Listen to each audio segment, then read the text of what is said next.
Ukrainian Galina Pashkevich witnessed Nazi atrocities during World War II, including the bombing of her city, Kyiv. And after Russia invaded Ukraine in February, she left her homeland for America. Angelina Bagdasaryan spoke to her in this report. 86-year-old Kyiv native Galina Pashkevich thought she had seen it all. A World War II survivor, she witnessed Nazis commit many horrors and said she never thought she'd see war again. Then Russia invaded Ukraine in February, and like many others, Pashkevich fled. With the help from her family, she arrived in the United States. Я уезжала с маленьким рюкзачком, 5 килограммов. I left with a small backpack, 5 kilos if that. I took a vyshyvanka with me, a memory stick with all my research papers. I'm a botanist by training, graduated from the Kyiv University. I have 250 scientific publications and articles. I authored 12 books. Статей, 12 книг.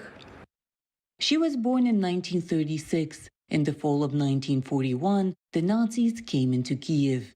But the bombing started before that. Вой этих летящих бомб. I remember the whining of flying bombs, the high-pitched sound of diving planes. It was very scary. The Nazis used to lead Jews along this street to Babi Yar. My sister and I heard the noise and ran to stand on the corner. We saw Germans with lowered guns walk on the sidewalk, and on the road, a stream of people with carts carrying children. We just stood there and watched. Тротуару с автоматами опущенными, а по проезжей части. But now it is Russians bombing Ukraine. Pashkevich says she cannot stop crying when she thinks of Ukrainian children who should be playing outside instead of hiding in basements. She recalls risking it all to escape. We hear explosions, sirens are wailing, we have to hide. But instead we're hurrying to get to the garage. It took us 3 days to get to the border. We didn't eat, didn't leave the car. As we were driving, we found out there were long lines at the Polish border. My grandson told us to head to the Slovakian border instead. Pashkevich's grandson met her in Slovakia. She still can't believe that this time Russia is Ukraine's foe. I used to constantly go to Moscow and St. Petersburg. My Russian colleagues would come to Kyiv.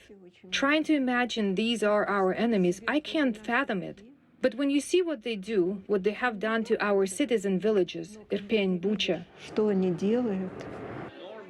Pashkevich says she believes that Ukrainians have united against a common enemy, a unity she thought was hard to achieve during peaceful times.